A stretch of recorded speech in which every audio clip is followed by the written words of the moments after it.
எல்லோருக்கும் வணக்கம். நான் உங்கள் தமிழ். விக்ரமா கதையோட தொடர்ச்சி.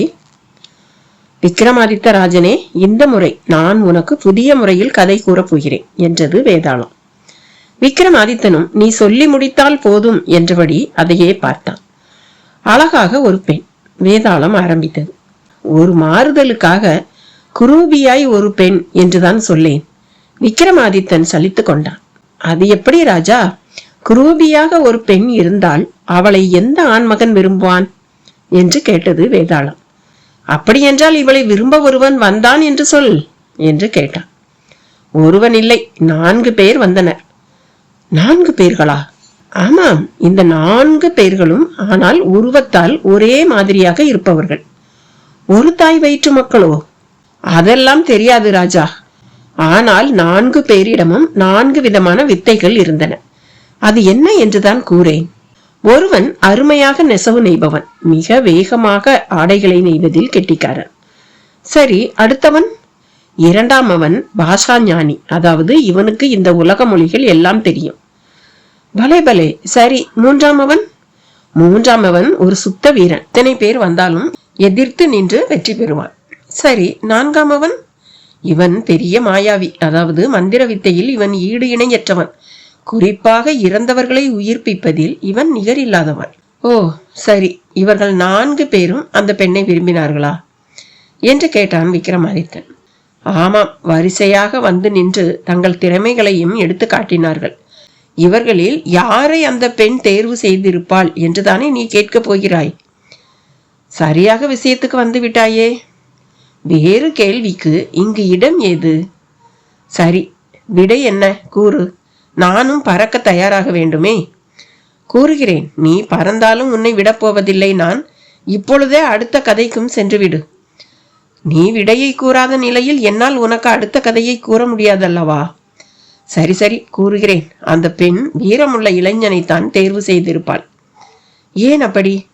நெசவு கலையில் தேர்ந்தவன் உழைப்பாளி, பாசா ஞானம் மிக்கவனோ நாடோடி, மந்திர ஞானம் உடையவன் கல்விமான். இவர்களை ஒரு அடியில் சாய்த்துவிட்டு நிமிர்ந்து நிற்கும் வீரனைத்தான் எந்த பெண்ணும் முதலில் விரும்புவாள். வீரம் இல்லாத ஞானத்தை பெண்கள் பொதுவில் விரும்ப மாட்டார்கள். விக்ரமாதித்தன் சொன்ன பதிலை தொடர்ந்து பறக்க தொடங்கியது வேதாளம். விக்ரமாதித்தனும் பின்தொடர்ந்து ஓடி அதை திரும்ப தன் வசப்படுத்தி கொண்டு வர ஆரம்பித்தான். ராஜா, இந்த முறை நான் கூறப்போகும் கதை மிக மிக வித்தியாசமானது. நீ கேட்டால் ஆச்சரியமுற்று போவாய். உனது எல்லா கதைகளிலுமே வித்தியாசமும் ஆச்சரியமும் எழும்பாமல் இல்லை. நீ கதைக்கு வா வேதாளமே. விக்ரமாதித்தன் வேதாளத்தை கதைக்குள் இழுத்தான். அதுவும் அனங்கபுரம் என்னும் நகருக்குள் ஆட்சி செய்தபடி இருக்கும் வீரபாகு என்பவனிடம்தான் சென்று நின்றது. அனங்காபுரம் வாணிபத்துக்கு பேர் போன ஊர். அதிலும் கடல் முத்துக்கள் அனங்கபுரத்தில் தான் மிகுதியாக கிடைக்கும். அந்த முத்து வியாபாரத்தில் மிக மிக தேர்ந்தவர் அர்த்ததத்தர் என்பவர். இவரிடம் மட்டும் 100க்கும் மேல் முத்து குளிப்பவர்கள் இருந்தார்கள். அவர்களுடன் இவரும் கடலுக்கு சென்று முத்து குளிப்பு வைபவத்தை தினமும் நடத்துவார். அகண்ட கடல்வெளியில் எங்கே முத்துக்கள் ஏராளமாய் கிடைக்கும் என்பதையெல்லாம் மிக சரியாக உணர்ந்து சொல்லக்கூடியவர். இவருக்கு ஹேமாவதி, ரத்னாகரன் என்று 2 மக்கள். ஹேமாவதி இளமையின் வாசலில் நிற்பவள். இவளது எழிலை கண்டு இவள் மேல் ஆசைப்படாதவர்களே இல்லை என்று சொல்லலாம். ஒரு நாள் ரத்னாகரனை காண வந்த அவன் நண்பன் சந்திரஜெயன் என்பவன் ஹேமாவதியை பார்த்து உருகி போனான். மணந்தால் இப்படி ஒரு பெண்ணைத்தான் மணக்க வேண்டும், இல்லாவிட்டால் இறந்து விடலாம் என்கிற அளவுக்கு ஹேமாவதி மேல் காதல் கொண்டு விட்டான். ஹேமாவதியும் அவன் மேல் காதல் கொண்டதுதான் ஆச்சரியம். பழம் நழுவி பாலில் விழுவதே பெரிது, அதுவும் நழுவி வாயில் விழுவதை போன்றது இது. ஹேமாவதியும் சந்திரஜெயனும் தனிமையில் சந்தித்து தங்கள் காதலை நாளொரு மேனியும் பொழுதொரு வண்ணமுமாக வளர்த்து கொண்டு செல்லும் போது ஹேமாவதியின் அப்பாவான அர்த்ததத்தரை காண வந்த அவரது நர்த்தக நண்பரின் மகனான மோகனன் என்பவனும் ஹேமாவதி மேல் தீராத காதல் கொள்கிறான். தன் விருப்பத்தையும் அவன் அர்த்ததத்தரிடம் கூறிவிட அர்த்ததத்தரும் மிக மிக மகிழ்ந்தவராக மோகனனுக்கே தன் மகள் ஹேமாவதி என்று முடிவு செய்கிறார். அதற்கு காரணமும் இருக்கிறது. மோகனன் மிக பெரிய முத்து வியாபாரி, செல்வந்தன். ஹேமாவதி அவனை மனம் செய்து கொண்டால் செல்வ செழிப்போடு இருப்பாள் என்பது அவர் எண்ணம். ஆனால் பாவம் அர்த்ததத்தர், அவருக்கு ஹேமாவதிக்கும் சந்திரஜெயனுக்குமான காதல் பற்றியெல்லாம் எதுவும் தெரியாது. தன் மகள் தன் பேச்சை மீறமாட்டாள் என்கிற நம்பிக்கையிலும் உரிமையிலும் மோகனனின் வீட்டிற்கு சென்றிருந்த இடத்தில் நிச்சயமே செய்து கொண்டு வந்து விடுகிறார். விஷயத்தை கேள்விப்பட்ட ஹேமாவதி அப்படியே நொறுங்கி போகிறாள். நிச்சயம் என்று ஒன்று ஆகிவிட்டதால் அப்பாவிடம் தன் காதல் பற்றியெல்லாம் பேசவும் துணிவில்லை. அவ்வளவுதான், நடந்தது நடந்துவிட்டது, இனி எதையும் மாற்ற முடியாது என்ற முடிவுக்கு வந்தவள் அதன் பின் சந்திரஜெயனையே சந்திக்க மறுக்கிறாள். தினமும் அவளுக்காக காத்திருந்து காத்திருந்து ஏமாந்து திரும்பிய சந்திரஜெயனும் ஒரு நாள் பொறுக்காமல் வீட்டிற்கே வந்து ஹேமாவதியை பார்த்த பிறகுதான் அவனுக்கு விஷயமே தெரிய வருகிறது. எனக்கு அதிர்ஷ்டம் இல்லை. என் தந்தையார் என்னை வேறு ஒருவருக்கு நிச்சயித்து விட்டார். எங்கள் குடும்பம் வாக்கு தவறாத குடும்பம். நான் மறுத்தால் என் அப்பா வாக்கு தவறி விடுகிற ஒரு குற்றம் ஏற்படும். அதன் பின் அர்த்ததத்தர் மக்களான நாங்கள் நற்பெயரை இழப்போம். எனவே என்னை மன்னித்து விலகிவிடுங்கள் என்றாள் ஹேமாவதி. சந்திரஜெயனோ மறுக்கிறான். வா, ஓடி போகலாம், உல்லாச வாழ்க்கை வாழலாம். அந்த முத்து வியாபாரி மோகனனை விட நான் உன்னை சிறப்பாக வைத்துக் கொள்கிறேன் என்கிறான்.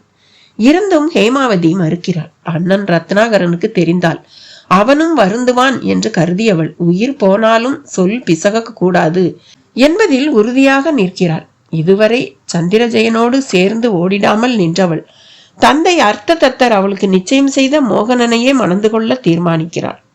ஹேமாவதியின் உறுதியும் தன் அப்பாவின் வாக்கை காப்பாற்ற வேண்டும் என்று அவள் எண்ணியதையும் நினைத்து நினைத்து சந்திரஜெயனும் உருகத் தொடங்கிவிட்டான். திருமண தேதியும் நிச்சயிக்கப்பட்டது. நாட்களும் வேகமாக கடந்தது. சந்திரஜெயனிடமோ கலக்கம். அவன் உடலும் மனமும் உருக்குலைந்து திருமணம் நடக்கும் முன்பே அவன் இறந்துவிடக்கூடும் எனும் அளவுக்கு சந்திரஜெயன் துவண்டு போய்விட்டான். இந்த விஷயம் ஹேமாவதிக்கும் தெரிய வருகிறது. அவள் மனது அனலில் இட்ட புழு போல துடிக்கிறது. ஒரு புறம் காதல், மறுபுறம் கல்யாணம், இரண்டிற்கும் இடையில் அவள் கிடந்து தவிக்கிறாள். இறுதியாக துணிவை வரவழைத்துக் கொண்டு சந்திரஜெயனை சந்திக்க கிளம்புகிறாள். சந்திரஜெயனும் அவளை பார்த்து ஆச்சரியப்படுகிறான். ஹேமாவதி, நீயா? நானே தான். இது என்ன கோலம்? அதை பற்றி உனக்கு என்ன? உனக்குத்தான் நான் தேவையில்லாதவன் ஆகிவிட்டேனே. அது ஒரு வகையில் உண்மைதான். விதி அப்படி செய்துவிட்டது. அதற்கு நான் எப்படி பொறுப்பாக முடியும் என்கிறாள் ஹேமாவதி. அதே விதிதானே முதலில் என்னை உன்னிடம் காட்டி காதலிக்கவும் வைத்தது. உண்மைதான். இப்பொழுதும் என் காதல் பொய்யில்லை. அதே சமயம் என் தந்தை வார்த்தையும் பொய்யாகிவிடக் கூடாதல்லவா? தந்தை தந்தை தந்தை, எப்பொழுதும் அவர் புராணம்தான் உனக்கு. உலகத்தில் எந்த தந்தை காதலுக்கு இசைந்திருக்கிறார்? அவர்களுக்கு அவர்கள் விருப்பம்தான் எப்பொழுதும் பெரிது. உணர்ச்சி வசப்பட்டு உன் காதலுக்காக தந்தையின் கடமையை கொச்சைப்படுத்தாதே. என்னை ஒருவன் கையில் பிடித்து கொடுக்க வேண்டியது அவர் கடமை அல்லவா என்கிறாள் ஹேமாவதி. அந்த ஒருவனாக நான் இருக்கிறேன். என்னை விட்டுவிட்டு அவர் எதற்கு அந்த முத்து வியாபாரியை தேர்வு செய்தார் என்கிறான் சந்திரஜெயன். அம்மட்டில் நான் தானே குற்றவாளி. நான் உன்னை காதலிப்பதை என் தந்தை அறியவில்லையே. அறிந்திருந்தால் நிச்சயம் என் விருப்பப்படி உனக்கே என்னை திருமணம் செய்திருப்பார் என்கிறாள் ஹேமாவதி. அப்படியென்றால் இப்பொழுது நீ அதை கூறலாமே. காலம் கடந்து விட்டது. மோகனனுடன் எனக்கு நிச்சயம் செய்யப்பட்டு விட்டது. சரி, அதை நீ ஏன் ஏற்றுக்கொள்ள வேண்டும்? வேறு வழி இருக்கிறது ஹேமாவதி. சந்திரஜெயன் திடீரென்று அவளுக்கு அதிர்ச்சி அளிக்கிறான். என்ன வழி? அவளும் கேட்கிறாள். உன் வரையில் நீ என் காதலையும் பொருட்படுத்தலாம், உன் தந்தையின் சொல்லையும் காப்பாற்றலாம் என்கிறான். எப்படி? நீ எனக்கு முதலில் மனைவியாகிவிடு. என் காதலை நீ மதித்தது போல இருக்கும். போனால் போகிறது என்று அந்த மோகனனுக்கு மாலை சூடு. உன் தந்தையின் வாக்கையும் காப்பாற்றியதாகி விடும் என்றான். ஒரு பெண்ணுக்கு 2 கணவர்களா? உன் வரையில் விதி அப்படித்தான் நிர்பந்திக்கிறது. இல்லாவிட்டால் நீ என்னையோ இல்லை உன் தந்தையையோ ஏமாற்றிய பாவத்திற்கு அல்லவா ஆளாவாய். சந்திரஜெயன் நன்றாகவே ஹேமாவதியை மடக்கினான். ஹேமாவதியும் குழம்பித்தான் போனாள். என்ன சொல்கிறாய் என்று அவன் திரும்பவும் கேட்க, என்ன சொல்வது, விதி என்னை உங்களிடம் தள்ளிவிட்டு வேடிக்கை பார்க்கிறது என்றாள். நான் தான் நீ மோகனனை மணந்து கொள்ளவும் சம்மதிக்கிறேனே, பிறகென்ன கவலை? அந்த அளவுக்கு உங்களுக்கு என் மீது பிரேமையா? ஆம், உன்னை என்னால் மறக்கவே முடியவில்லை ஹேமாவதி. உன் உருவம் திரும்ப திரும்ப எனக்குள் எழும்பி எழும்பி தழும்பி வழிகிறது. அப்படியானால் உனக்கு என் உடல் மீதுதான் கண், அப்படித்தானே? நீ எப்படி வேண்டுமானாலும் வைத்துக்கொள், எனக்கு நீ வேண்டும். நீ பேசுவதில் இருந்து ஒரு விஷயம் துல்லியமாக தெரிகிறது. நீ என் உடம்பைத்தான் மோகிக்கிறாய், ஆனால் உள்ளத்தை உனக்கு அளிக்க முடியாது. உடம்பை அழித்துவிட்டு உள்ளத்தை என்ன செய்வாய்? அது உனக்கு வேண்டாத கவலை. உனக்கு தேவை என் உடல்தான் என்பது எனக்கு விளங்கிவிட்டது. இதை நீ ஒரு முறை அனுபவித்து விட்டால் அடங்கிவிடும் உன் ஆசை, சரிதானே? உண்மைதான். அது சரி, உடம்பை எப்பொழுது தரப்போகிறாய்? இப்பொழுதா, நாளையா? உடல் நலம் என்பதே துளியும் இல்லாமல் போயும் உன் காமத்திற்கு இருக்கும் சக்தியை எண்ணி வியக்கிறேன். அதே சமயம் மிக அழகாய் நான் பிறந்து விட்டதற்காக மிகவும் வருத்தமும் படுகிறேன்.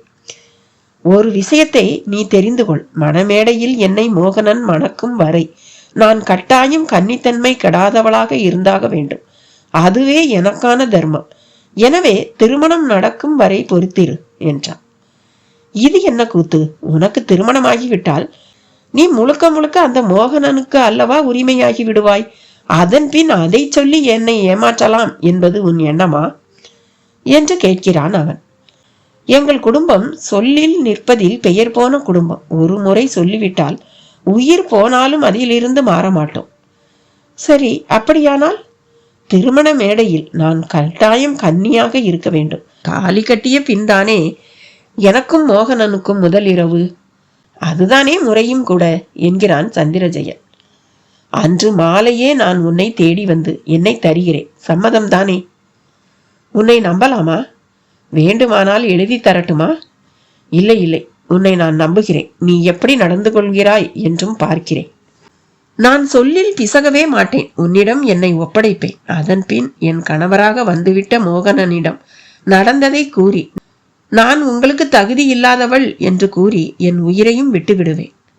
ஹேமாவதி இறுதியாக கூறியதை கேட்டு ஒரு வினாடி சந்திரஜெயன் துணுக்குற்றாலும் அதற்காக கலங்கவில்லை. ஹேமாவதி சொன்னபடி நடக்கிறாளா என்று பார்க்க தொடங்கினான். ஹேமாவதி வரையில் திருமண நாளும் வந்தது. திருமணமும் வெகு இனிதாக இடேறியது. மணக்கோலத்தில் தங்க நகைகள் ஜொலி ஜொலிக்க அவளை பார்க்க பார்க்க அழகு பதுமையாக விளங்கினாள். அவள் மனமோ அந்த திருமணம் ஏன் நடக்கிறது என்றுதான் இருந்தது.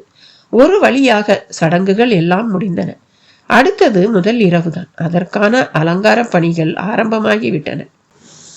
ஹேமாவதியும் சந்திரஜெயனுக்கு கொடுத்த வாக்கை காப்பாற்ற மெல்ல நழுவ தொடங்கினாள். அவனை கானகத்தில் இருக்கும் ஒரு பாலடைந்த மாளிகைக்கு வர சொல்லி இருந்தாள். அந்த மாளிகையை நோக்கித்தான் நடந்தாள். உடம்பில் தங்க நகைகள் மின்ன ஒரு சொர்ண பதுமையாக அவள் நடந்து செல்லும் போது அவள் முற்றிலும் எதிர்பாராத விதத்தில் எதிரில் ஒரு கள்வன். அவன் கைகளில் ஒரு கத்தி, அவன் கண்களிலோ ஆசை கனல். ஹேமாவதி நடுங்க தொடங்கினாள். ஓ பெண்ணே, இந்த இரவு நேரத்தில் இவ்வளவு நகைகளுடன் எங்கே செல்கிறாய்? அவன் கத்தியை காட்டி மிரட்டியபடியே கேட்கிறான். ஹேமாவதியும் திக்கல் திணறலுடன் வாயை திறக்கிறாள். கல்வனே, நான் ஒரு அபாக்கியவதி என்றுதான் எனக்கு திருமணமாயிற்று. இந்த திருமணத்திற்கு காரணம் என் தந்தையின் விருப்பம். அதே சமயம் என்னை காதலித்தவர் என் உடம்பையாவது தனக்கு கொடு என்று கேட்கிறார். நான் என்ன செய்வது? திருமண சடங்கின் போது நான் கன்னி கழியாதவளாக இருக்க வேண்டும். அதனால் அவரை பொறுத்திருக்க சொன்னேன். திருமணம் முடிந்து விட்டது. அவருக்கு நான் கொடுத்த வாக்குப்படி என் உடலை அவருக்கு தரத்தான் சென்று கொண்டிருக்கிறேன். அவள் பதிலை கேட்ட கள்வன் ஏராளமாய் அதிர்ந்தான். அடி பாவி, இது என்ன விந்தை? நீ உன் கணவனை ஏமாற்றுகிறாய் என்பது உனக்கு தெரியவில்லையா என்று கேட்டான். இல்லை, என் காதலர் என் உடம்பை அனுபவித்த பின் அனைத்து உண்மைகளையும் அவரிடம் கூறிவிடுவேன். அதன் பிறகு நான் உயிர் வாழ்வதிலும் அர்த்தமில்லை. எனவே இறந்துவிடும் எண்ணத்தில்தான் இருக்கிறேன் என்றான். இது அதைவிட கொடிய செயல். எல்லாவற்றிற்கும் காரணம் உன் காதலன். அவனுக்காக நீ உடலை தருவது தவறான முடிவு என்று சொல்கிறான் கள்வன். அதன் மூலம் நீ உன் கணவனையும் ஏமாற்றி நீயும் அழிந்து போகிறாயே, இது சரியான செயலா? என்ன செய்வது? இரு ஆடவர்கள் என் வாழ்வில் என்னை மீறி குறுக்கிடும் போது நான் இப்படி நடந்து கொள்வதில் தானே ஒருவரையாவது திருப்திப்படுத்த முடிகிறது என்று ஹேமாவதி சொல்ல, பிறர் திருப்தியை பார்த்து உன் தலையில் நீ மண்ணை அள்ளி போட்டுக் கொள்ளாதே என்கிறான் அந்த திருடன். இனி எதை பற்றியும் சிந்திப்பதில் அர்த்தமில்லை. என் விதி அப்படி என்கிறாள் ஹேமாவதி. அப்படியானால் உன் காதலனுக்கு முன் நான் உன்னை அனுபவித்து விட்டால்?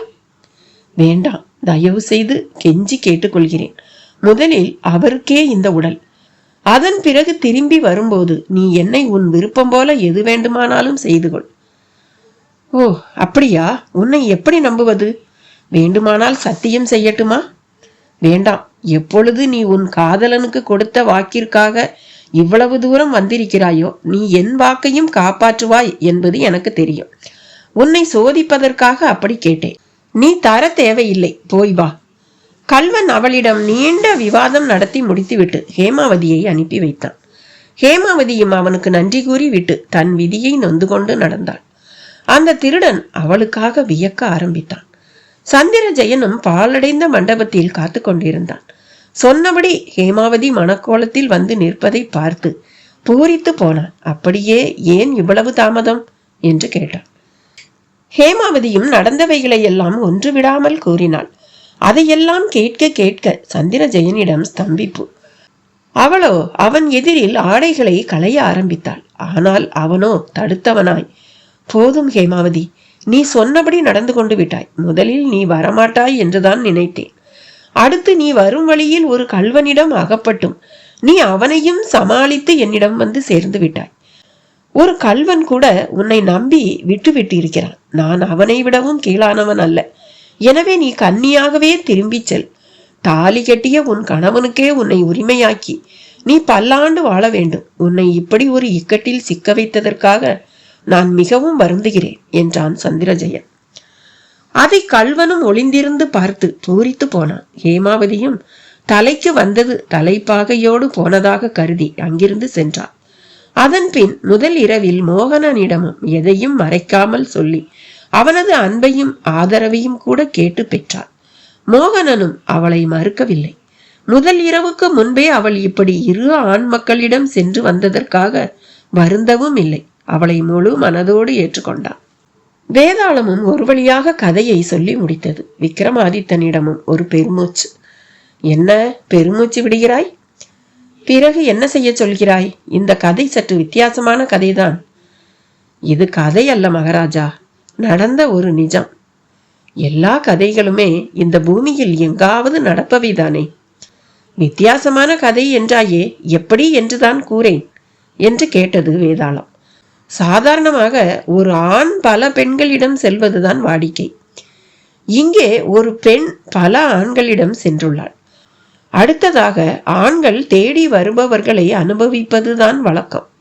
இங்கே பெருந்தன்மையுடன் நடந்து கொள்கிறார்கள். இதையும் அடுத்து இன்னொரு விஷயம், வாக்கில் நிற்பதற்காக உடம்பை கூட கொடுக்க துணிவது என்பது என் வரையில் பெரிய விஷயம். அதை செய்ய துணிந்த ஹேமாவதி உண்மையில் மகத்தானவள்.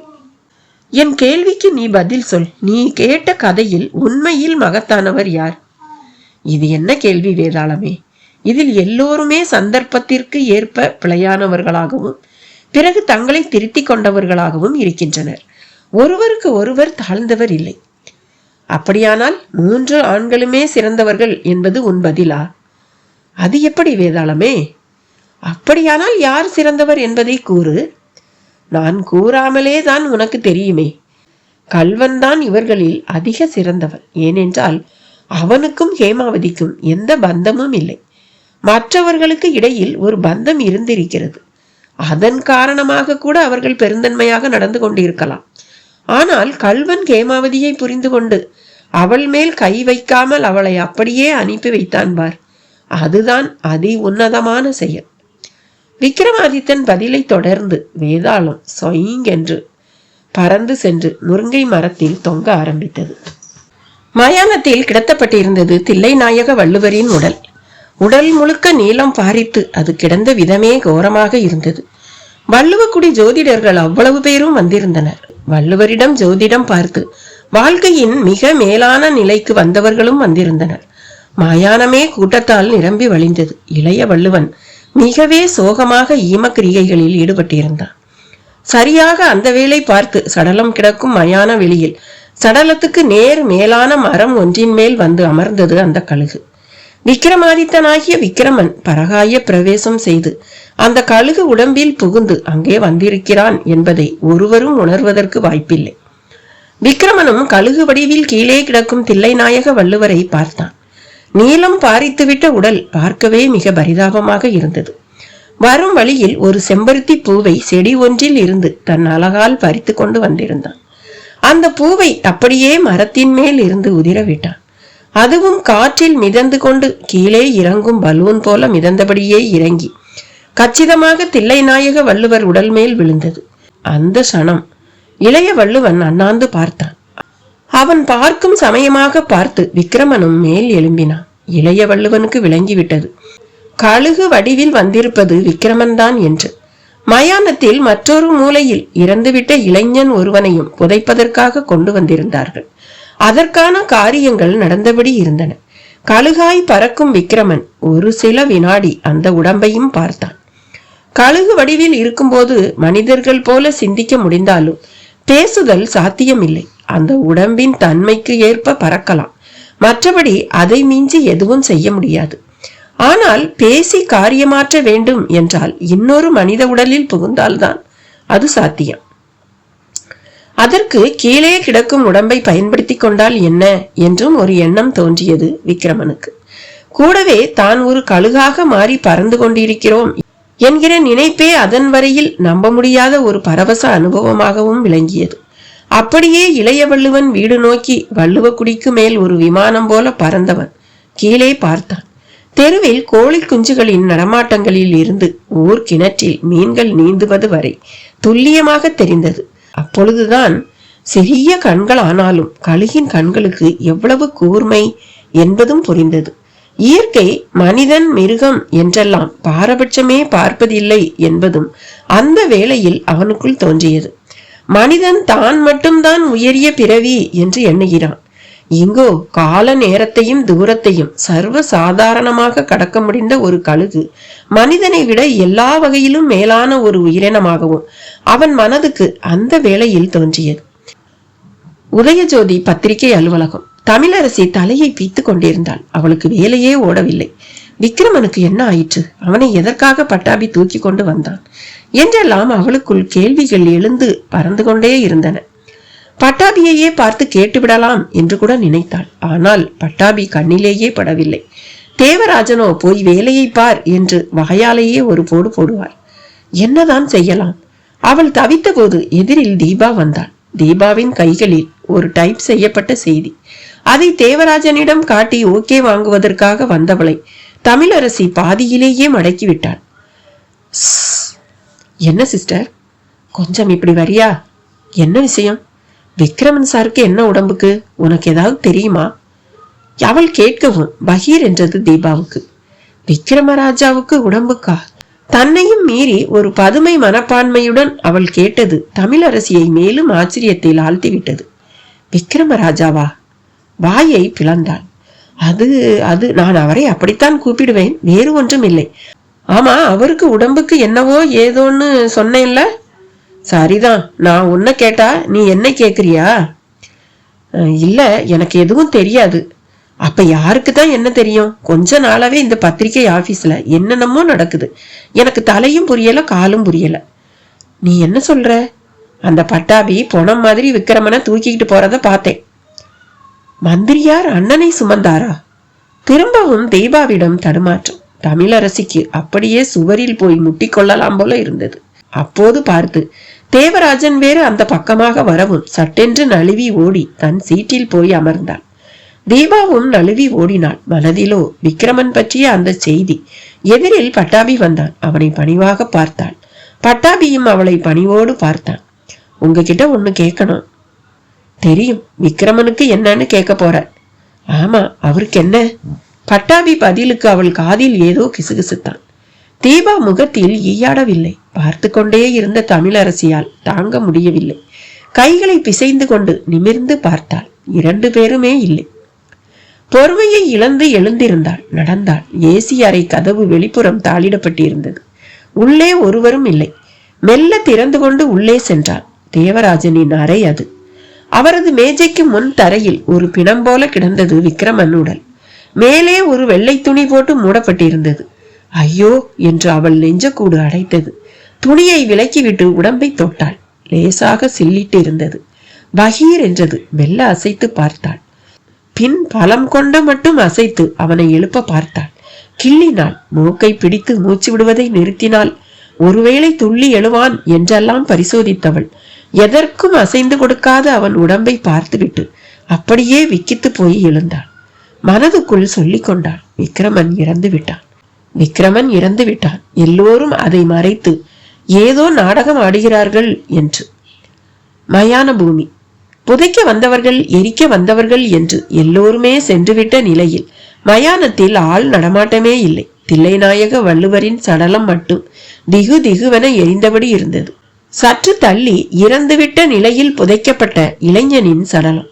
அந்த மயானத்தில் சில நாய்களும் சுற்றி திரிந்து கொண்டிருந்தன. அதே வேளையில் அதே சமயம் லாரியில் அடிபட்டு இறந்துவிட்ட ஒரு நாயையும் இழுத்து வந்து போட்டுவிட்டு போயிருந்தார்கள். கழுகாய் பறந்தபடி இருந்த விக்கிரமன் அந்த நாயின் சடலத்தை பார்த்துவிட்டு சரேல் என்று தாழ பறந்து நாயின் சடலம் அருகே சென்று இறங்கினான். கழுகு வரவும் மற்ற நாய்கள் விலகி ஓடின. சில நொடிகள் தான். கழுகு அப்படியே சுருண்டு விழுந்தது. அடிபட்ட நாயோ எழுந்து நின்றது. அப்படியே புதைக்கப்பட்ட இளைஞனின் சமாதி நோக்கி சென்று தன் 4 கால்களாலும் மூடிய மண்ணை தோண்டி அப்புறப்படுத்த ஆரம்பித்தது. அதன் செய்கையை பார்த்து மற்ற நாய்களும் வந்து ஆவேசமாக சமாதியை தோண்டின. சாதாரணமாக இரவு நேரங்களில்தான் சில நாய்கள் பிணம் தின்னுவதற்காக இப்படி செய்யும். இன்று பகல் பொழுதிலேயே இப்படி தோண்டுகின்றனவே. பார்த்து கொண்டிருந்த புலையன் ஒரு தடியுடன் அடிக்க ஓடி வந்தான். இருந்தும் அவன் திரும்பும் போதெல்லாம் நாய் கூட்டம் விடாமல் குழியை தோண்டியது. குறிப்பாக முகம் முழுவதும் தெரியும் வண்ணம் குழியை தோண்டிவிட்டு அந்த அடிபட்ட நாய் அப்படியே பக்கத்தில் சுருண்டுவிட அதன் உடம்பில் இருந்து விக்கிரமனின் ஆத்மா அதிலிருந்து விடுபட்டு இளைஞனின் சடலத்தில் மூக்குத்துவாரம் வழியாக உள்ளே நுழைந்து கொண்டது. அடுத்த நொடியே அந்த சடல இளைஞனின் இவைகளில் துடிப்பு. சட்டென்று கண்களும் திறந்து கொண்டன. அதே சமயம் மணல் தோண்டப்பட்டு கிடப்பது கண்டு திரும்பி வந்த புலையன் கண்கள் திறந்திருக்க, அதுவும் தன்னை பார்ப்பதை பார்த்து அப்படியே ஸ்தம்பித்து போய் நிற்க, அந்த முகத்தில் உதடுகளும் அசைந்து பேசின. வெட்டியானே, எனக்கு இப்போ உயிர் இருக்கு, என்னை எடுத்து வெளியே போடு என்றான். குரலையும் கேட்கவும் வெட்டியானுக்கு வெலவலப்பு தட்டியது. எதுவும் பேச தோன்றாமல் வெறித்து பார்த்தான். உன்னைத்தான் யா, நான் சாகல, திரும்பவும் குரல் கொடுத்தான் விக்கிரமன். நிஜமாவா? பேசுறேனே, காதல விழலையா? காதல விழுது. ஆனா இவ்வளவு நேரம் இப்படி பூமிக்குள்ள காத்து இல்லாம கிடக்க முடிஞ்சது? எனக்கு அதெல்லாம் எதுவும் தெரியாது, என்னை வெளியே தூக்கி போடு. புலையனும் தாமதிக்காமல் மளமளவென்று மண்ணை விலக்கி வெளியே தூக்கி போட்டான். இருந்தும் அவன் கை கால்களில் ஒருவித நடுக்கம். என்ன, பயப்படுறியா? இப்பவும் புரியல. சமாதி யோகம் பண்ண சில சாமியாருங்க வருவாங்க, ஆனா நீ அந்த மாதிரி கேசா? இல்ல, நான் வேற, இந்த உடம்புக்குரியவன் வேற. என்னப்பா சொல்ற?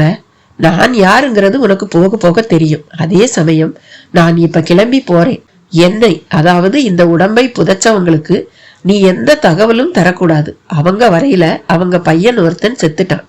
அது அப்படியே நீடிக்கட்டும். மீறி நீ ஏதாவது சொன்னா யாரும் நம்ப மாட்டாங்க. உடம்பை நீ யாருக்கோ திருடி வித்துட்டு போய் சொல்லி சமாளிக்கிறதா தான் நினைப்பாங்க. அப்படியெல்லாம் எதுவும் நான் செய்யாதப்பவே சொல்றாங்களே, இப்பதானா சொல்ல மாட்டாங்க என்று புலம்பினான் அந்த வெட்டியான். தெரியுதுல்ல, அப்ப வாயை மூடிட்டு சும்மா இரு. நான் அப்பப்ப வருவேன், உன்னை கவனிச்சுக்கிறேன், கவலையே படாத. என்னையா சொல்ற? நீ யாருன்னு தான் சொல்ல. புலையன் கெஞ்சினான். விக்கிரமனோ மளமளவென்று அங்கே தன் உடலாக பயன்பட்ட கழுகின் உடலையும் நாயின் உடலையும் இழுத்து அந்த குழிக்குள் போட்டு மண்ணை இழுத்து விட்டான். பின் மெல்ல சிரித்தவனாக நான் நான் என்று பீடிகை போட்டவன் விக்கிரமாதித்தன் என்றான். புலையனால் நம்பவும் முடியவில்லை, நம்பாமல் இருக்கவும் முடியவில்லை. விக்கிரமனோ ஒரு வெள்ளை துணியால் முண்டாங்கு போட்டு முகத்தை மறைத்து கொண்டு அங்கிருந்து கிளம்பினான். இருட்டிக்கொண்டு வந்தது. அது அவனுக்கு மிகவும் சௌகரியமாகவும் போய்விட்டது. தோட்டத்து கிணற்றில் குளித்துவிட்டு ஈர உடம்புடன் திரும்பிக் கொண்டிருந்தான் இளைய வள்ளுவன். வீட்டுக்குள் நுழைந்த போது திண்ணையில் தலைக்கு முக்காட்டு போட்ட நிலையில் யாரென்றே தெரியாத ஒரு தோற்றத்தில் விக்கிரமன் இளைய வள்ளுவனை பார்க்கவும் எழுந்து நின்றான். நீங்க? விக்கிரமன். அந்த ஒரு வார்த்தை இளைய வள்ளுவனை உலுக்கியது. உன்னை பார்த்தா வேலாயுதம் போல தெரியுதே. அப்ப இந்த உடம்புக்குரியவன் பேர் வேலாயுதமா? அப்படின்னா இளைய வள்ளுவரே, நான் விக்கிரமன். சுடுகாட்டுக்கு போய் பரகாய பிரவேசம் பண்ணி இந்த உடம்போட வந்திருக்கேன். கழுகா பறந்து பூ போட்டதும் நான் தான். விக்கிரமனின் விளக்கத்தை கேட்ட இளைய வள்ளுவனுக்கு ஒரு பெரிய சிலிர்ப்பே ஏற்பட்டது. சரேல் என்று இழுத்து கொண்டு உள்ளே சென்றான். ஆங்காங்கே உறவினர்கள்.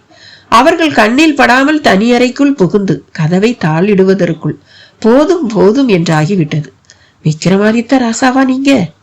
ஆமா வள்ளுவரே, அண்ணாவும் தேவராஜனும் என்னை ஈமகிரிகைக்கு போயே தீரணும்னு சொல்லிட்டாங்க.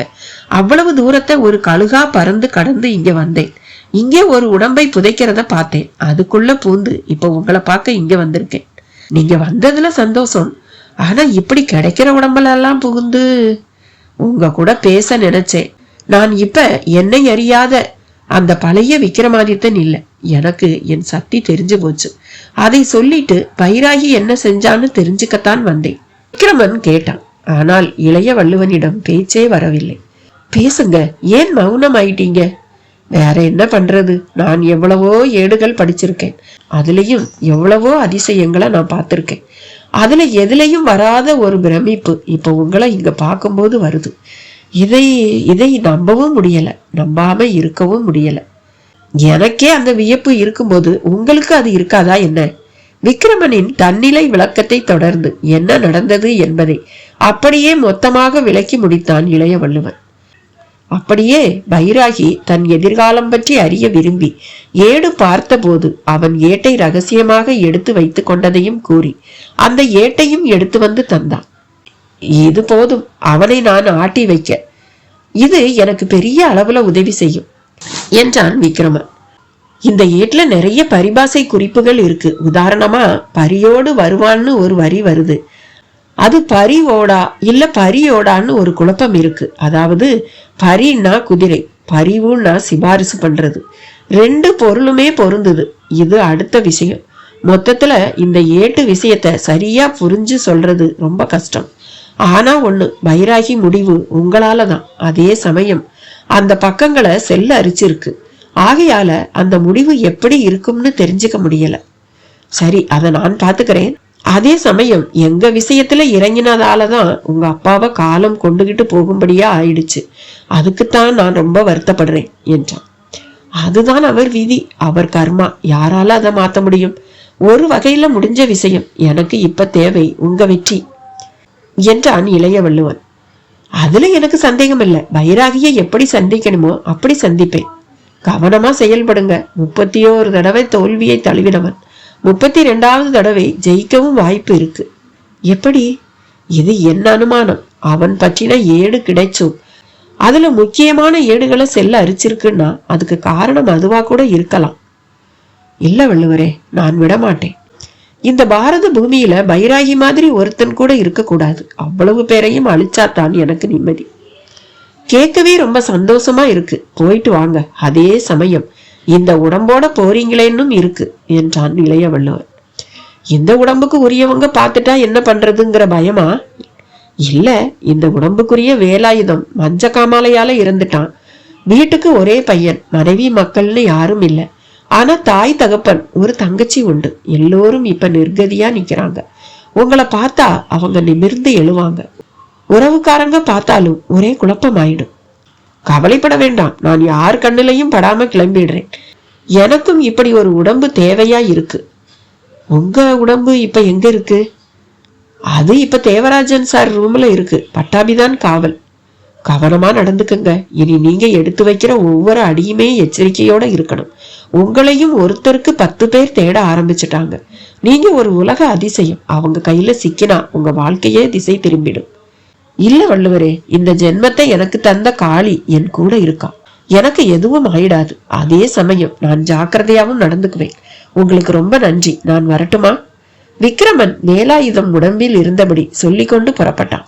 இளைய வள்ளுவன் அவன் கைகளை தேடி பிடித்து கண்களில் ஒற்றி கொண்டான். உதயஜோதி பத்திரிகை முன்பு தேங்கி நின்ற ஆட்டோவில் இருந்து இறங்கிய வேலாயுதம் வேட்டி சட்டை என்று ஒரு கிராமத்தானாகத்தான் இருந்தான். நேராக விறுவிறுவென்று உள்ளே நடந்தான். காதோரம் தலை என்று ஆங்காங்கே சுடுகாட்டில் அவன் மேல் தூவிய மஞ்சள் குங்கும பிசிறுகள். ரிசப்ஷனில் தமிழரசி அவனை உற்று பார்த்தவளாக, யார் சார் நீங்க, யார் வேணும் என்றுதான் கேட்டான். பதில் சொல்லாமல் உள்ளே நுழைந்தான். எங்கே தேவராஜன் என்று தேடினான். எதிரில் பட்டாபி வந்தான். ஹலோ ஹலோ, நீங்க? தெரியலையே. என்ன நல்லா பாருங்க, தெரியும். என்ன திருவிளையாடல் ஜிவாஜி டைலாக்கா? யாரியா நீ? அதான் சொன்னேனே, நல்லா பாருங்க தெரியும்னு. சட்டென்று விக்ரமன் தனது ஒரிஜினல் குரலில் பேசவும் பட்டாபிக்கு தூக்கி வாரி போட்டது. விக்ரமனே தான். இது போகும்போது கழுகு, வரும்போது வேலாயுதம். விக்ரமன் கூறியது முதலில் விளங்கவில்லை, பிறகு விளங்கியது. விக்ரமா, என்ன இது? என்கிட்ட ஒரு சக்தியும் கிடையாதுன்னு பேசின நீயா இப்ப கழுகு, அப்புறம் மனுஷ உடம்புல பூந்து விளையாடிட்டு இருக்க? நானே தான். எங்க சார்? எல்லாரும் உள்ளதான் இருக்காங்க. பைதபை, அந்த பைராகி கிட்ட இருந்து ஒரே போன். நினைச்சேன், எதிர்பார்த்தேன் என்றான் விக்ரமன். எதுவா இருந்தாலும் உள்ள போய் பேசுவோம் வா. பட்டாபி தோளில் கை போட்டபடி உள்ளே அழைத்து செல்ல அதையும் தமிழரசி பார்த்து விட்டு செருமாந்து போனாள். அவளுக்கு தலையே வெடித்து விடும் போல இருந்தது. உள்ளே விக்ரமன் பிணம் கிடக்கிறது. இங்கே துளி கூட டென்ஷன் இல்லாமல் இவர்கள் சிரித்து பேசிக் கொள்கிறார்கள். உண்மையில் என்னதான் நடக்கிறது? தமிழரசி தவியாய் தவிக்க தொடங்கினாள். யாரிடமாவது தான் பார்த்ததை சொல்லி மனம் விட்டு பேசினால்தான் அடங்கும் போல இருந்தது. அதே சமயம் யாரிடமும் வாயை திறக்க பயமாகவும் இருந்தது. இப்படியே 15 நிமிடம் வரை சென்று விட்டது. சரி, இனியும் பொறுக்க முடியாது. எதுவாக இருந்தாலும் சரி, அதை பற்றி ஆசிரியர் தேவராஜனிடமே கேட்டுவிட வேண்டியதுதான். அவள் எழுந்திருந்தாள், நடந்தாள். ஆனால் எதிரில் தேவராஜனோடு சிரித்து பேசியபடி விக்ரமன் தன் பழைய உடலோடு வந்து கொண்டிருந்தான். தமிழரசிக்கு தன் கண்களையே நம்ப முடியவில்லை. அப்பொழுது தொலைபேசி வேறு சினிங்கி அவளை அழைத்தது. ஓடி சென்று காதை கொடுத்தாள். தொலைபேசியில் தமிழரசி காதில் ஒரு திடுக்கிடும் குரல். அது பைராகியுடையது. இது உதயஜோதி பத்திரிகை ஆபீஸ் தானே? ஆமா, நீங்க? அங்க விக்ரமன் இருக்காரா? நீங்க யாருன்னு சொல்லலையே. விக்ரமன் இருக்காரா இல்லையான்னு முதல்ல நீ சொல்லு, நான் அவர் கூட பேசணும். உங்க பேரு? நந்தன் பைராகின்னு சொல்லு. நான் பல தடவை செல்போன்ல கூப்பிட்டும் அவன்கிட்ட பதில் இல்லை. அவனுக்கு எதுவும் ஆயிடலையே. ஏன் அப்படி கேக்குறீங்க? காரணமாத்தான், விக்ரமன் உயிருக்கு ஆபத்து ஏற்பட்ட மாதிரியான ஒரு பிரம்மை எனக்கு. பிரம்மையா?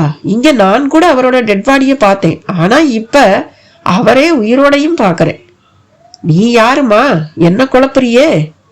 நான் குழப்பறேன் சார். இங்க நடக்கிற விஷயங்கள்ல இருந்து உங்க பேச்சு வரை என்ன குழப்பாத விஷயம் ஒண்ணு கூட பாக்கி இல்லை. அது சரி, விக்ரமன் பிணத்தை பார்த்தேன் நீயே, எப்படி உயிரோட இருக்கிறதா வேற சொல்ற? அதுதான் சொல்றேன்ல, எனக்கு எல்லாமே ஒரு குழப்பமா இருக்கு. சரி, விக்ரமன் கிட்ட இந்த போனை கொடு. கொஞ்சம் வெயிட் பண்ணுங்க. போனை வைத்து விட்டு விக்ரமனை தேடி சென்றாள். தேவராஜன் அறைக்குள் தான் இருக்க வேண்டும் என்று எட்டி பார்த்தபோது கொஞ்சம் சுருக்கென்றது.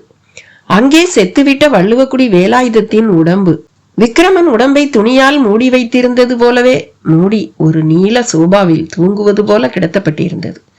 தமிழரசிக்கு தான் பார்ப்பதெல்லாம் நிஜத்திலா இல்லை நிழலிலா என்று திரும்பவும் ஒரு பயங்கர குழப்பம், பயங்கரமான சலனம். பின்பக்கமாக யாரோ வரும் சத்தம் கேட்டு சட்டென்று அங்கிருந்து விலகி வெளியே வந்தாள். தேவராஜன் தான் வந்திருந்தார். ஒரு பெரிய திண்டுக்கல் பூட்டாக எடுத்து வந்து அதை கொண்டு அந்த ஏசி அறைக்கதவை பூட்டினார். தமிழரசியும் அவர் எதிரில் வேறு பக்கம் இருந்து வருவது போல வந்தாள். முகமெல்லாம் வெளிரி போய் ஒரே குழப்பத்தில் அவள் இருக்கிறாள் என்பது துல்லியமாக தெரிந்தது. என்ன, உடம்பு சரியில்லையா? ஏன் ஒரு மாதிரி இருக்க? தேவராஜன் கேட்டார். அது அது அது ஒண்ணுமில்ல சார். விக்ரமன் சாருக்கு ஒரு போன். அதான். யார்கிட்ட இருந்து? யாரோ நந்தன் பைராகியாம். தமிழரசி சாதாரணமாக சொன்னாலும் தேவராஜனுக்கோ தீப்பிடித்த மாதிரி ஆகிவிட்டது. நான் இப்பவே வர சொல்றேன் என்று ஏராளமான முக மாற்றங்களுடன் ஓடி சென்றார். மொட்டை மாடி. அண்ணாவிடம் விக்ரமன் வள்ளுவக்குடி விஷயங்களை சொல்லிக் கொண்டிருந்தான். கூடவே பட்டாபி. விக்ரமன் நந்தன் பைராகி கிட்ட இருந்து போன். தேவராஜன் அலறிக்கொண்டே சென்றார். விக்ரமன் நின்று நிதானித்தவன் தன் செல்போனை எடுத்து அதில் பைராகியை பிடித்தான். வணக்கம் ஜி. வணக்கம் இருக்கட்டும். எவ்வளவு தடவை விக்ரமா உனக்கு நான் ட்ரை பண்றது? உன் குருவை இப்படியா நீ தவிக்க விடுவ? மன்னிச்சுக்கங்க ஜி, இங்க டவர்ல ஏதோ ப்ராப்ளம், இப்பதான் சரியாச்சு. போய் சொல்லாதே. நான் போன் பண்ணி உன்கிட்ட பதில் இல்லைன்ன உடனேயே நான் எச்சினி கிட்ட நீ என்ன பண்ணிட்டு இருக்கேன்னு தான் கேட்டேன். அது நீ செத்து போயிட்ட, உன் உடம்பு ஒரு குழு குழு அறையில கிடக்கிறதா சொல்லிச்சு. ஜி, அது என்ன விக்ரமா, கூடு விட்டு கூடு பாஞ்சியா? எனக்கு தெரியாம நீ எதையும் செய்ய முடியாது, ஞாபகம் வச்சுக்கோ. ஜி, பழைய ஞாபகம் எல்லாம் இப்ப நிறைய வருது. அந்த வித்தைகளுக்கெல்லாம் சக்தி இருக்கான்னு ஒரு டெஸ்ட் பண்ணி பார்த்தேன். பைத்தியக்காரா, வித்தைங்கிறது என்ன? வித்துங்கிற சொல்லுல இருந்து வர்றதுதான் அது. வித்துன்னா விதை, விதைனாலே அது அளவற்றதுன்னு அர்த்தம், அழியாததுன்னு அர்த்தம். அது எப்படி உன்னை விட்டு போகும்? போகலதான் ஜி. ஒரு கழுகு உடம்புல புகுந்து வானம் பூரா சுத்தி வந்தேன். அற்புதம், அற்புதம் விக்ரமா, அற்புதம். என்னால நினைச்சு கூட பார்க்க முடியாத ஒரு விந்தை இது. இந்த நிமிஷம் கூடு விட்டு கூடு பாய முடிஞ்ச ஒரே மனிதன் இந்த உலகத்துல நீதான். எல்லாம் உங்க ஆசீர்வாதம் ஜி. எதுக்கு அழைச்சிங்கன்னு சொல்லலையே. உனக்கு முக்கியமான ஒரு பணி இன்னைக்கு இருக்கு. சொல்லுங்க ஜி. இன்றைக்கு இரவு கடற்கரையில நீ அந்த வேதாள் சிங்கை சந்திக்க போற. யார் ஜி? அந்த நாள்ல எனக்கு கதைகளா சொன்ன அந்த வேதாளத்தையா? அதே வேதாளத்தை தான். அந்த வேதாளம் அன்னைக்கு புதிர் கதைகள் சொல்லிச்சு.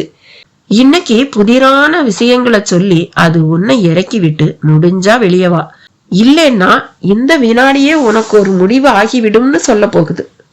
அப்ப அவசியம் நான் அந்த வேதாளத்தை சந்திக்கத்தான் வேணும். வேதாள் சிங்குன்னு சொல்லு. அசாதாரணமான மனிதன் இவன். இந்த உலகத்தை பொறுத்த வரையும், அண்டர் கிரவுண்ட் உலகத்தை பொறுத்த வரையும் இவன் செத்துட்டவன். நீ இன்னைக்கு அப்படி செத்துட்ட ஒருத்தனை தான் சந்திக்க போற. சந்திச்சு என்ன செய்யணும் ஜி? அவன் எனக்கு வேணும். என் பேரை கேட்டாலே அவன் நடுங்குவான். அதனால அவனை சாமர்த்தியமா மடக்கி என் கிட்ட கொண்டு வந்து நீ சேர்க்கணும். உத்தரவு ஜி. கவனமா நடந்துக்கோ. உன்னுடைய வீர வாளுக்கு இனிதான் வேலையே. அட ஆமா, அதை நான் மறந்தே போயிட்டேனே. எல்லாமே இந்த பிறவி குழப்பத்தால் வந்த வினைதான் விக்ரமா. கவனமா நடந்துக்கோ. உத்தரவு ஜி. ததாஸ்து. நானும் போனை வச்சிடுறேன். செல்லை அணைத்தபடி நிமிர்ந்தான் விக்ரமன். யார் விக்ரமா? அந்த பைராகியா? ஆமாம் அண்ணா, நான் கூடு விட்டு கூடு பாஞ்சத நின்ன இடத்துல இருந்தே தெரிஞ்சுக்கிட்டு இருக்கான். ஐயோ, பதட்டப்பட ஒண்ணும் இல்ல அண்ணா. இன்னைக்கு அந்த வேதாள் சிங்க நான் சந்திக்கணுமா உத்தரவு போட்டிருக்கான். வேதாள் சிங், அதாவது வேதாளம். ஆமாம் அண்ணா, அந்த நாள்ல ஞானசீலனுக்கு வேதாளம் தேவைப்பட்டது. வேதாளம் ஒரு அற்புத சக்தி. ஆனா அது ஞானசீலனுக்கு வசமாகல. இந்த நாள்லயும் அதுதான் நடக்க போகுது. நீ வேதாள் சிங்கை சந்திக்கிறதால நிச்சயம் பல திருப்பங்கள் ஏற்படும் விக்ரம். அவனை சந்திக்கவும் பைராகியை வழிக்கு கொண்டு வரவும் தானே இந்த பிறப்பே விக்ரமன் எடுத்திருக்கான். விக்ரமா, உன் கூட நானும் வரலாமா? பட்டாபியின் கேள்வி இது. பொறுமையா இரு பட்டா. முதல்ல நான் போய் சந்திக்கிறேன். அந்த வேதாள் சிங்கும் சரி, இந்த பைராகியும் சரி, சமூக விரோதிகள். உலகமே தேடி திரியிற கல்பிரீட்டுகள். அன்றைய நிலைப்பாடு வேற, இன்றைய நிலைப்பாடே வேற. இவங்கள வச்சு இந்த உலகத்தோட மாயாவிகள் அவ்வளவு பேரையும் ஒழிக்கணும். இல்லைன்னா இந்த பாரத பூமியையே இவங்க சுடுகாடாக்கிடுவாங்க. ஒரு சக்கரவர்த்திக்கே உரிய பொறுப்புணர்ச்சி விக்ரமனின் குரலில் மின்னியது. அண்ணாவும் தேவராஜனும் மனம் மகிழ்ந்து கை தட்டினார்கள். அண்ணா, விக்ரமன் இப்படி பேசும்போது எனக்கு சிலிர்ப்பா இருக்கு. இந்த தேசத்துல எவ்வளவோ குற்றம் குறைகள் இருக்கு. எல்லாம் இருந்தும் ஏழைகளா இருக்கிற ஒரு குறை நம்ம குறை. காந்தி நேருவுக்கு பிறகு பொறுப்பான தலைவர்களும் உருவாகல. இருக்கிறவங்களும் ஒட்டு அரசியல் தான் பண்றாங்க. இந்த தேசத்தை காப்பாத்த அந்த கடவுள் தான் கல்கி அவதாரம் எடுத்து வரணும்னு நான் அடிக்கடி நினைச்சுக்கிறதும் உண்டு. இப்ப விக்ரமன் இங்க பேசுனதை கேட்க அந்த கல்வி அவதாரம் தான் விக்ரமன்கிறது தெரிஞ்சு போச்சு என்றார். பொறுமை தேவராஜன். விக்ரமன் இன்னும் களத்திலேயே இறங்கல. இப்பதான் அவனுக்கு தான் யாருங்கிறதே தெரிய வந்திருக்கு. இனி தொட்டு தொட்டு அவன் நிறைய தூரம் போக வேண்டி இருக்கு. முதல்ல போகட்டும், அப்புறமா நாம பாராட்டுவோம். அண்ணா தேவராஜனுக்கு அணை போட்டார். விக்ரமனோ அடுத்து என்ன செய்வது என்பதில் சிந்தனையை விட்டான். ஷிமோகா இமயமலை பக்கமாக உள்ள ஒரு பனிமலை கிராமம். எங்கு பார்த்தாலும் வெண்மையை கரைத்து ஊற்றின மாதிரி பனிமேடுகள். சற்று தள்ளி இருந்தது லேமலை. இந்திய ராணுவத்தின் முக்கிய பாதுகாப்பு முகாம் உள்ள பகுதி அது. வருடத்தில் 3-4 மாதங்களுக்குத்தான் போக்குவரத்து இருக்கும். மற்ற நாட்களில் எங்கு பார்த்தாலும் பனி பொழிவும் மிஸ்டுமாய் இருப்பதால் அங்கே விமானம் மூலம் மட்டுமே போக்குவரத்தை நடத்த முடியும். இதனால் லே பள்ளத்தாக்கு வானில் ஈசல் பூச்சி கூட்டம் போல சதா ஹெலிகாப்டர் விமானங்கள் பறந்து திரிந்து கொண்டிருப்பதை காணலாம். மருந்துக்கு கூட கீழே பச்சையான ஒரு இடம் கிடையாது. அதனால் விவசாயம், வேட்டை என்று ஒன்றும் கிடையாது. இப்படி ஒரு இடத்தில் மக்கள் கூட்டம் மட்டும் எப்படி இருக்க முடியும்?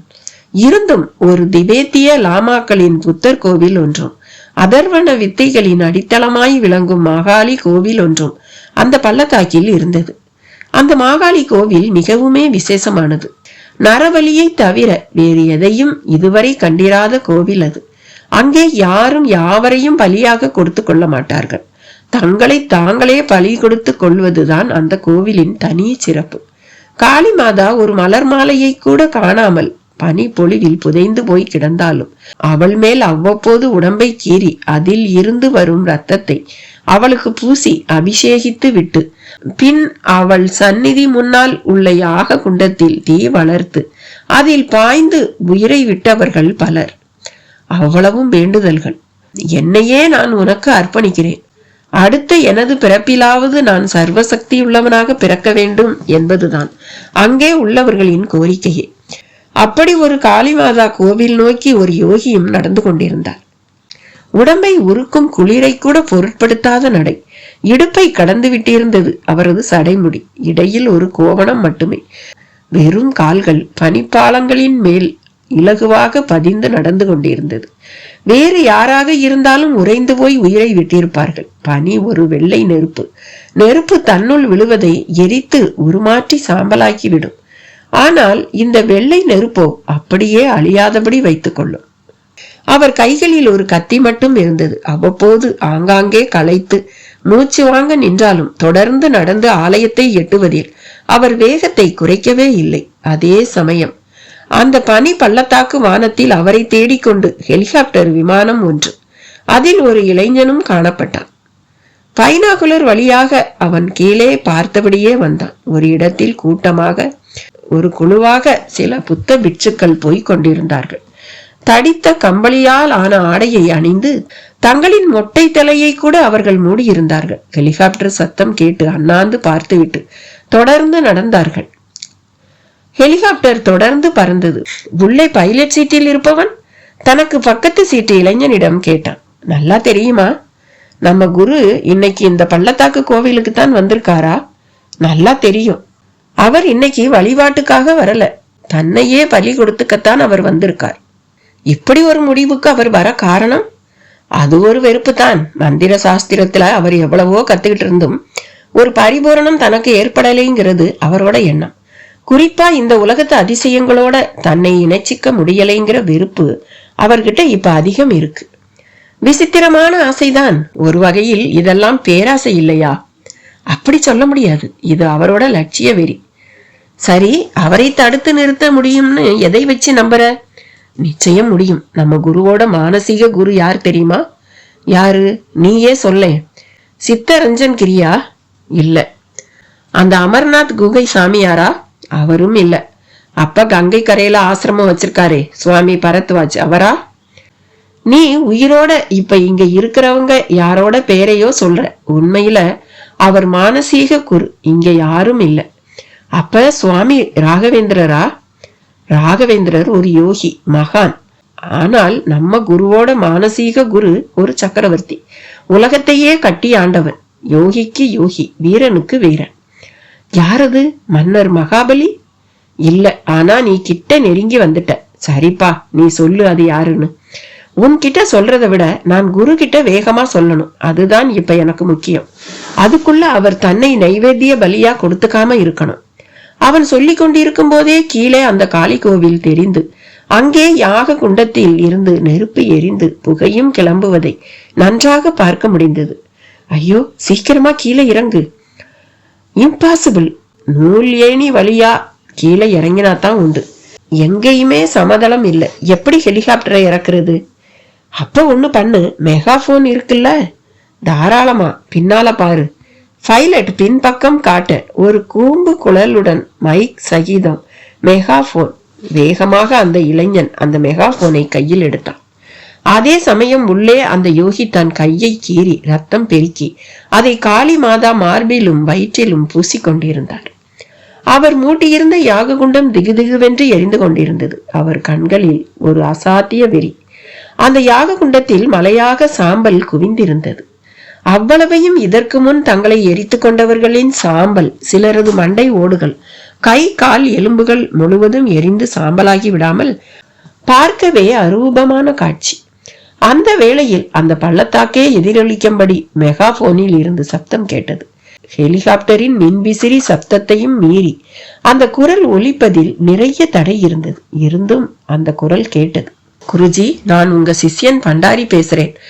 அவசரப்பட்டு நீங்க பிராணதானம் செய்ய வேண்டாம். உங்க ஆன்மீக குருவான விக்ரமாதித்த மகாராஜா இருக்கிற இடம் தெரிஞ்சு போச்சு. அவரோட 32வது ஜென்மத்துல 32வது வயதின் போது நீங்க அவரோட சேருவீங்கன்னு வந்த சுகர் நாடி குறிப்பு பொய்யில்லை, உண்மைதான். அந்த குரல் ஒலி கேட்டதுதான் தாமதம். அந்த யோகியின் முகத்தில் ஒரு அசாதாரண மாற்றம். சில வினாடி காளிமாதாவை பார்த்து வெறித்தவர். அப்படியே எரிந்து கொண்டிருந்த ஹோம குண்டத்திலும் பனிக்கட்டிகளை தூக்கி போட்டு அதை அணைத்தவர். ரத்தம் வலியும் கைகளோடு வெளியே ஓடி வந்தார். அண்ணாந்து பார்த்தார். ஒரு நூல் ஏணி அவரை நோக்கி உடனே கீழே சரிந்து விழுந்தது. உற்சாகமாக அதில் அவர் ஏற ஆரம்பித்தார். பண்டாரி என்கிற அவரது சிஷ்யன் முகத்திலும் சொல்ல முடியாத அளவுக்கு ஒரு சந்தோஷம். பைலட் மட்டும் அவனிடம் நம்ப முடியாதபடி கேட்டான், நான் கதைகள்ல படிச்சிருக்கிற அந்த விக்ரமாதித்த ராஜாவையா சொல்ற நீ என்று. அவரேதான். நிஜமாவா? நீ நம்பினா நம்பு, நம்பாட்டி போ. சரி, அவரை எப்படி கண்டுபிடிச்ச? அது உனக்கு தேவையில்லை. ஒண்ணு மட்டும் தெரிஞ்சுக்கோ, நான் மட்டும் இல்லை, இந்த உலகத்துல பல சக்திகள் விக்ரமாதித்த ராஜாவை தேடிட்டு இருக்கு. ஏன்னா அவர்தான் இந்த நிமிஷம் பூமியில ஒரு அற்புதமான மனிதர். அது மட்டும் இல்ல, அவரை காளி தேவிக்கு பலி கொடுக்கிறது ரொம்ப விசேஷம்னு ஒரு நம்பிக்கையும் இருக்கு. என்னது, விக்ரமாதித்த ராஜாவா காளி தேவிக்கு பலியா கொடுக்கறதா? ஆமா, ஏன்னா உலகத்துல எல்லா சக்தியும் கொண்ட ஒருவனை எவன் ஒருவன் எனக்கு பலியாக தருகிறானோ அவனுக்கு அவன் கேட்ட வரத்தை நான் தருவேன்னு காளி சொல்லி இருக்காளே. அப்படின்னா சர்வசக்தியுள்ள ஒருவனா விக்ரமாதித்த ராஜா? அதுக்கும் மேல ஒரு வார்த்தை இருந்தா சொல்லு. புரியலன்னா இதோ குரு கேபினுக்குள்ள வந்துடுவார், அவர்கிட்ட கேளு, அவர் சொல்வாரு. பண்டாரி ஆகிய அவன் பைலட்டிலம் சொன்ன நொடி அந்த யோகியும் நூல் ஏணி வழியாக மறைமுகமாக ஏறி கேபினுக்குள் புகுந்திருந்தார். அவர் கைகளில் அவர் கீழ் கொண்ட இடத்தில் இருந்து ரத்தம் பெருகி வழிந்தபடியே இருந்தது. அதை பார்த்ததும் முதல் காரியமாக அதற்கு முதல் உதவி செய்ய ஆரம்பித்த பண்டாரியை தடுத்த அந்த யோகி அழுத்தமான குரலில் கேட்டார், பண்டாரி, நீ பொய் சொல்லலையே? இல்ல குரு, என் பிராண தானத்தை தடுத்து நிறுத்த ஏதாவது சொல்லி என்னை தடுக்கலையே. சத்தியமா இல்ல குரு, விக்ரமாதித்த ராஜா இருக்கிற இடம் தெரிஞ்சு போச்சு. நந்தன் பைராகி இப்ப கல்கத்தாவில இல்ல, சென்னையில விக்ரமாதித்தன் கூட தான் இருக்கிறதா தகவல். நந்தன் பைராகி பற்றி பண்டாரி சொல்லவும் அந்த யோகி முகத்தில் ஏராளமான அதிர்வுகள். சட்டென்று முகத்திலும் மாற்றங்கள். கண்கள் இடுங்க, ஜெய் காளி என்றார் உணர்ச்சி வசப்பட்டவராக. இந்த கதையோட தொடர்ச்சி அடுத்த பதிவுல. பாய்.